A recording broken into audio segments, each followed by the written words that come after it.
control what you can control, always be something you can't, right? Something unexpected always happens, either positive or not so positive. If we have systems in place that enable us to make the back ends run as smoothly as possible, that enables our playmakers to be as flexible in a moment as possible, that really helps us drive that great experience across.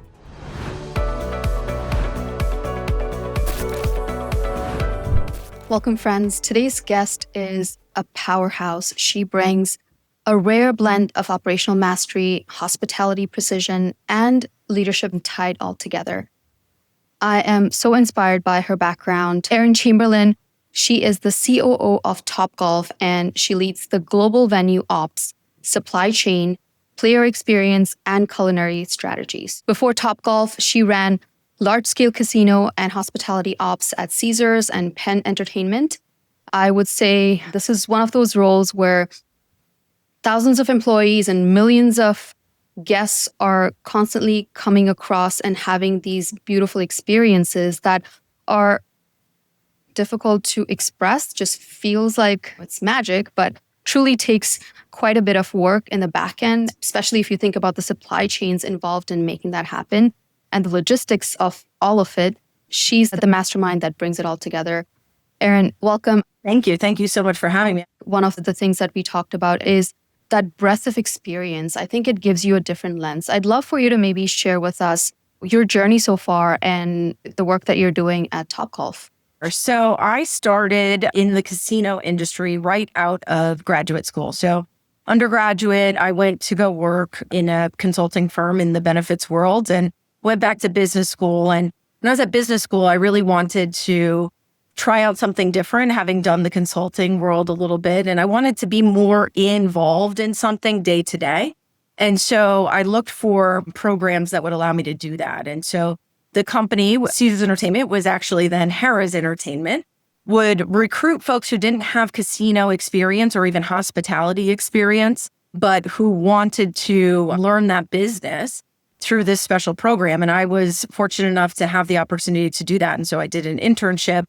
And I really fell in love with this opportunity to deliver great experiences like you were talking about and bring together people and really live in that moment. But also because that business is so complex, there is a lot of data, a lot of analytics, a lot of logistics that go into delivering those experiences. I worked in the business for a long time. And so I worked in Caesars in many different jurisdictions and lots of different roles, and then had the opportunity to then move to Penn Entertainment in more of a taking some of that knowledge and moving that into a broader role where I had broader scope. I was a little bit more back of house and helping oversee a variety of different locations.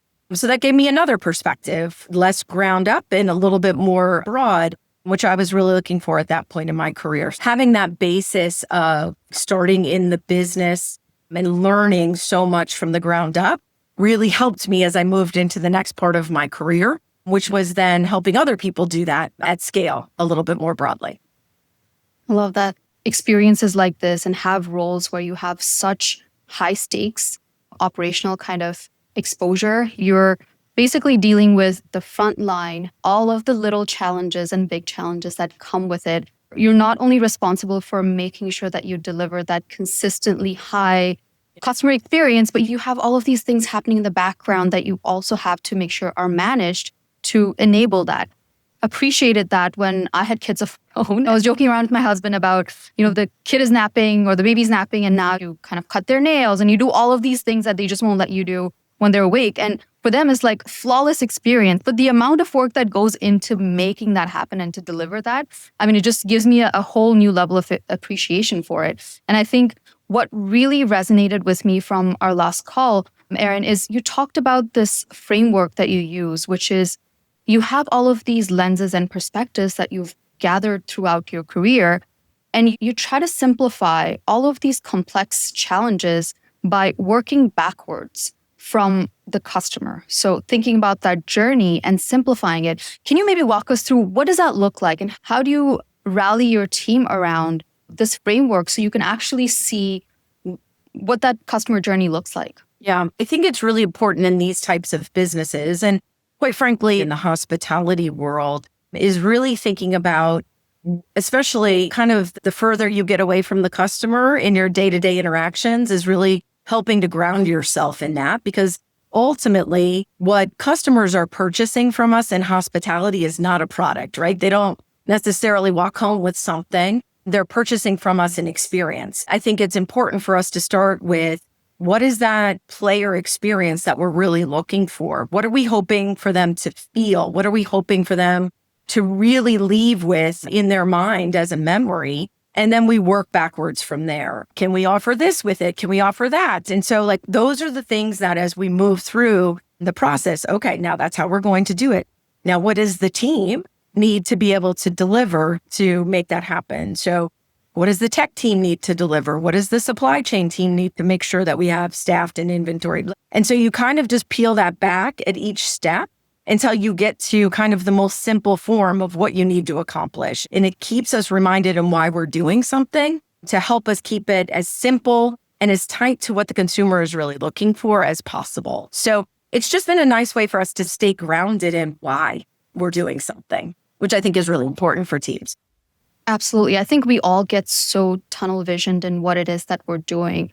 Doing exercises like this, I think, is a really great reminder for us to kind of zoom out and truly see the full picture, especially from customer perspective. I love that you grounded not just in outcomes, but also in that customer empathy and what would be meaningful to them. Like, what does play actually mean to them? And what does fun actually mean to this specific customer? And how do we make sure we deliver on that? In your role specifically, you have so many different teams that are coming together to deliver that experience. So sometimes it gives you a chance to kind of take a step back and question your own assumptions, or even things that are running really well. Like we spoke about the donut injection example, for instance. Maybe you can tell the audience a little bit about that, because that's such a good example of something that has been working really well. You might still be able to rethink that and deliver something that is meaningful to your end customer if you truly peel the layers of that onion back. Exactly. And I think that it's really important. Consumer preferences and needs are always evolving too. So you always have to be asking that question. Even if we've answered that question for the birthday party, for example, it doesn't mean it will hold true forever, right? So we always have to be rethinking those things. And I also think that it's really important to think about this in an integrated fashion. The tariffs news that has come through this year has been really impactful, obviously, basically all businesses. And in our business, some of the things that came through, we started to see potential tariffs coming through. And one of the highest use items that was on our list that would have been impacted in a highest amount is a donut hole injectors. This sounds crazy, but at Topgolf, one of our best items and favorite items for our players is we serve donut holes, but we serve them with a little twist, and you can inject Bavarian cream or a different flavor, chocolate, into the donut through this injector. It's really popular and people love it. My kids, it's their favorite thing on the menu at Topgolf. But the injectors that we utilize were really impacted by the tariff proposals that came through earlier this year. And so the team went about saying, we know this is really important. Our players love this, but let's think about it from a new perspective, because we want to make sure that it gives us the opportunity. We have to protect the bottom line. We also want to protect the player experience. How do we balance that out? And so it gave us a chance to rethink the donut hole and the donut hole injectors. But this caused us to think about that in a different way. So we started unpacking, okay, what's really difficult to use about the donut? What is it that the consumer really likes? Is it the injection? Or is that there's different flavors and that there's an added level of fun? The team was able to work together. And I want to call out, this is a really super cross-functional team. So this is our food and beverage team. This is our operations team who brings us life in the venues. This is our supply chain team who's purchasing all of these things. All of us working together to say, okay, well, what's the new thing that we can do? Instead of just thinking, oh, customers need to have a donut hole injector, what they're really getting is an interesting dessert that's really fun to eat, fun to play with, fun to make, and gives them choice and variety. Let's solve for that rather than solving for the donut hole injector. I think it's just a really good example of helping to reframe what's really important based on what the consumer really enjoys about the product. It's not necessarily the exact donut hole injector that we're using, but it's that concept that we're delivering a fun dessert in a new way. So the team was able to go back and think through, okay, what are some of the other options that we have? And so we've come up with a new product and a new way of delivering that we'll be unveiling later this fall to talk through how do we deliver donut holes in a more fun way at Topgolf that's evolved And again, it was something that the team worked on together, but it was based off of necessity, and it gave us an opportunity to think about something a bit differently. I absolutely love that. Erin, as someone who's been a player at Topgolf multiple times, I've actually had events that I've hosted there at different locations. You have about 90 plus venues at this point. One of the things that I always find impressive is the ability to provide that consistency of experience across all these different locations. That requires a systems level playbook and a consistent delivery, as well as reinforcing how we make sure that we learn from our mistakes or have like feedback loops so that you don't have the same things repeated. Can you maybe tell us a little bit about how to design that and how to make sure that you consistently deliver that with so many different teams touching the whole aspect of it to deliver that experience? Yeah, honestly, that is probably one of the most challenging aspects of this job. And Topgolf will be opening our 97th US-based venue. So, and then we have franchise partners across the globe. And then we have 4 international venues that we own and operate as well. So it is not easy as you look across that broad group to say, how do we deliver something that feels like it's Topgolf every time you visit, but also feels consistent, but it also feels local and authentic? And so we were able to systemize and plan out from the team and say, these are the few things that are non-negotiable. This is the things that we expect you to be able to deliver on. But we also want you to bring the fun and the energy in your own way locally.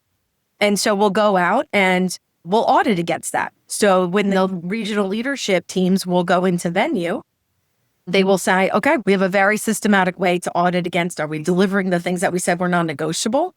And then we have another way to capture in a very Topgolf way how the teams are delivering fun. And then we can share those best practices back. So I think this is a really interesting combination of being able to make some things that are across a brand standard, but then to give leeway and to celebrate those opportunities. The teams are very thoughtful and planful on how they go in and audit that against all the venues. And the venues, the expectation is set. And so they know nothing is ever a surprise. And folks will come through and log in their information so we can make sure that we are delivering on the things that we think are really important. And then we also have a more fun Topgolf way to capture that way we're bringing local to life. So we have a very active Playmaker page that we have, almost like think of it as a social media for our Playmakers internally, where the venues will post what they're doing and how they're sharing their Sunday fun day interactions, and the teams will get in and post. And so we have kind of that balance again of like, there are some systems and processes in place, but we also leave room for the energy and the sharing of the more fun and interesting things, because it's equally important to us to help deliver those experiences. I think it also allows for just grassroots innovation to happen when you give that opportunity for the Playmakers and executives, everybody to have this shared channel where you're talking about, hey, this is what our goal is, and here's my take on how I'm delivering. I come from many years of being in the innovation space. Innovation across an organization is a really difficult thing to bring about. And this is such a great example of making sure that you are embedding it in your processes and in just the way people work and people interact with the organization as well as each other. I'm sure you bubble up and surface maybe some opportunities or maybe some new ideas and innovations that come up and people can learn from each other.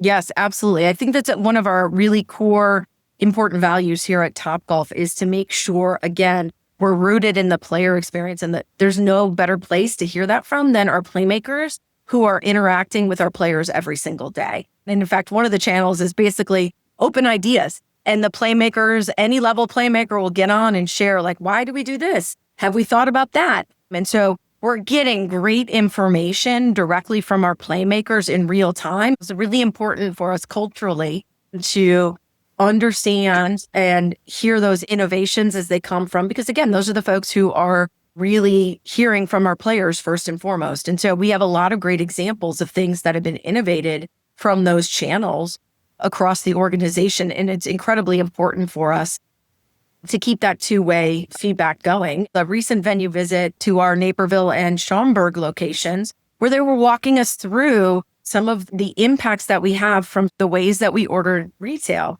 The end result was our inventories weren't easy to reconcile. And so we had to back up and understand, where did that come from? And so we were able to really put in motion some changes on the logistics side of the business that will have a direct impact on making our playmakers' lives easier on the inventory. Absolutely. The fact that you're not just discovering gaps, you're also discovering ways that you can double down on certain strategies that are already working well, but you can do a much better job.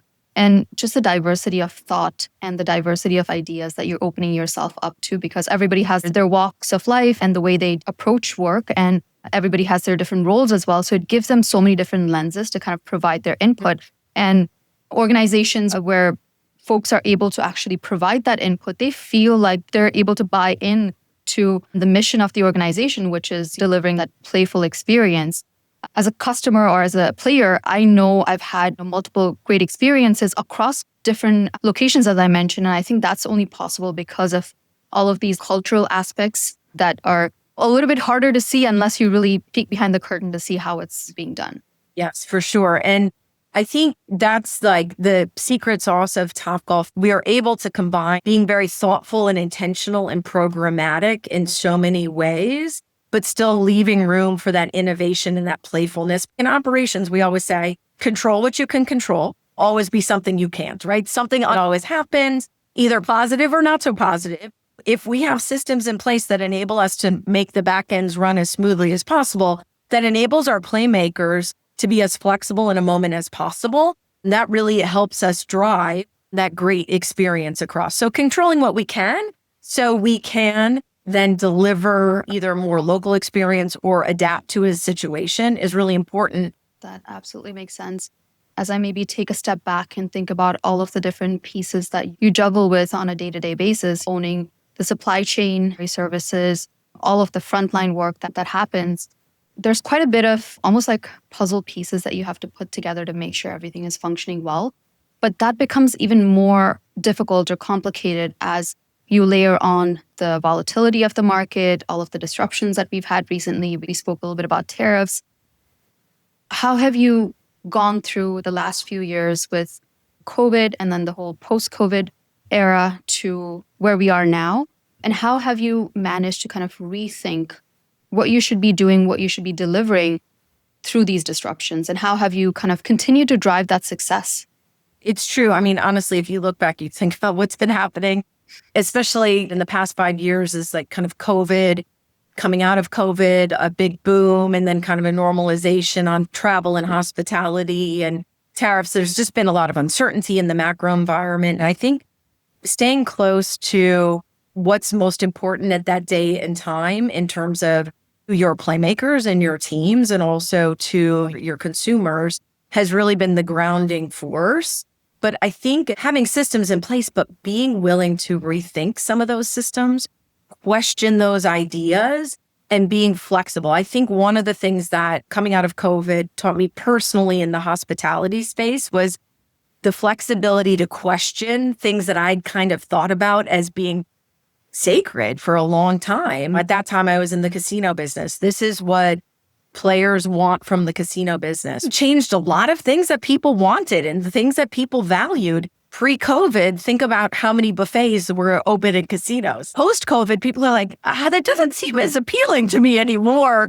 Whereas that might have been a non-negotiable in a pre-COVID world that a casino is expected to have a buffet product. Post-COVID, people were like, I'm not really sure that's how I want to eat anymore. And outdoor dining and all those things and different types of events become much more important. So it was just a really good opportunity for us to think about it never not changing. And so being open to rethinking those processes, I think that was a muscle I really built really well after COVID. I think that was a silver lining, right? As we've been moving through is like it's reinforced to us that being open to new things, being open to new processes, what maybe worked before may not work in the future, that served us well as tariffs come through, as macro uncertainty comes through. You can apply that learning so many different ways. Deep subject matter expertise is important, but so is always a willingness to learn and adapt and flexibility. I think that's become more important as I look for career development for myself and for others as well.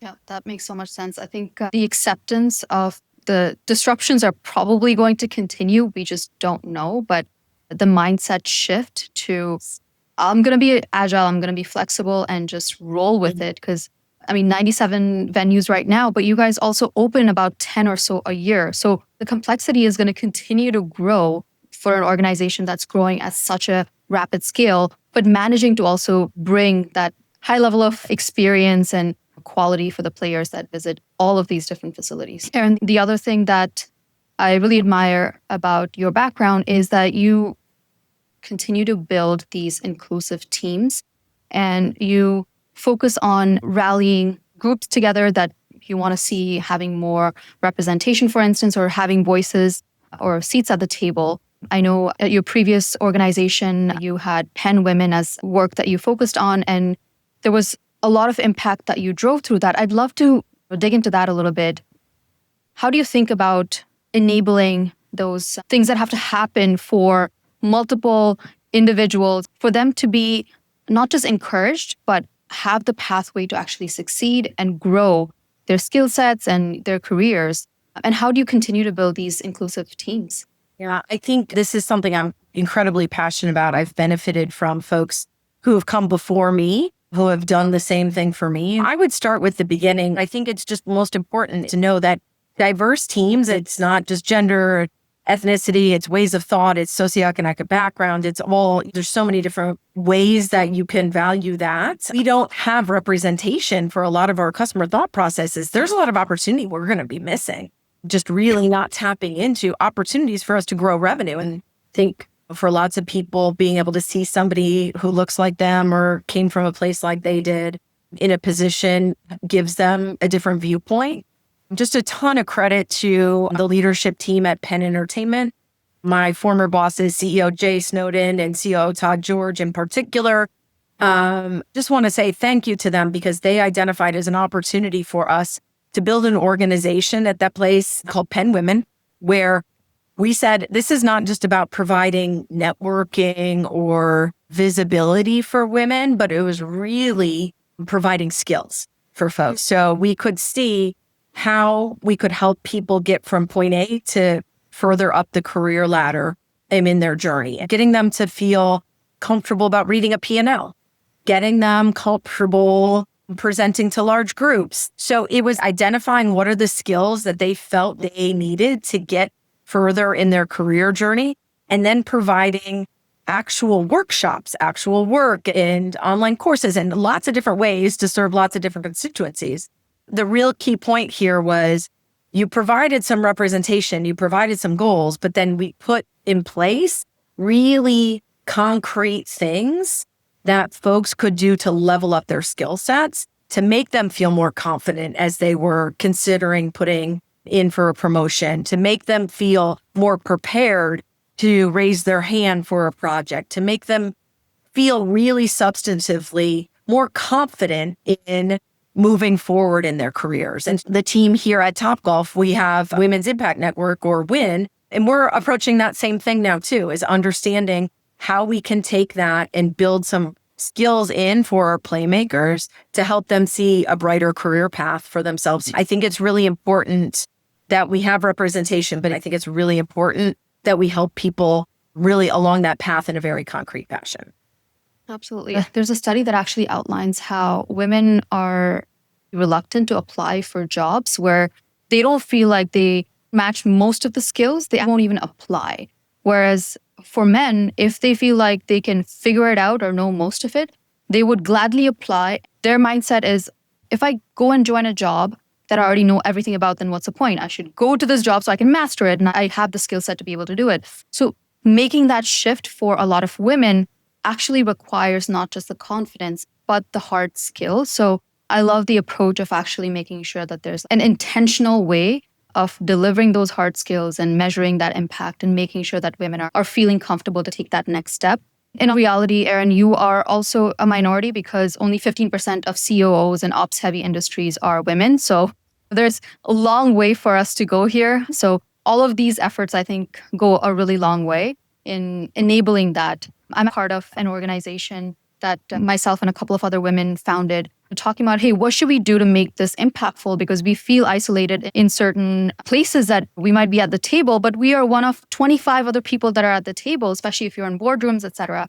We've taken a similar approach where we go through some workshop style meetings every single month and try to grow together. And maybe it's just that 1% growth that's happening and it's not a massive thing, but at the end of the year or at the end of 2 years, you've ended up gaining so many different skill sets and you feel so much more comfortable and confident, and also have that network that you can rely on, because I think we're just social creatures at the end of the day and we need that reinforcement internally as well to help lift us up. So I love everything about that initiative, as well as what you did at Penn Entertainment. And I love what you just said too. So I will say one of the most impactful things that's helped for my career is probably a group like you just described. We call it our Lean In Circle, from the Cheryl book from way back when that first came out.